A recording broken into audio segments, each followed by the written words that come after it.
Mister মিত্র শুধু আঘাত করতে পারেন, মারতে পারেন না।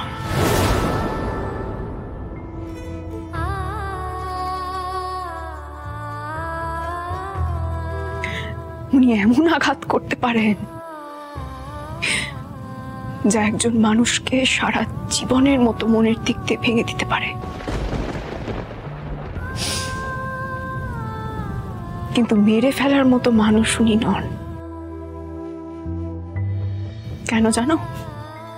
কারণ মেরে ফেললে তো সারা জীবনের মতো যন্ত্রণা থেকে মুক্ত করে দেওয়া হয়, আর আঘাত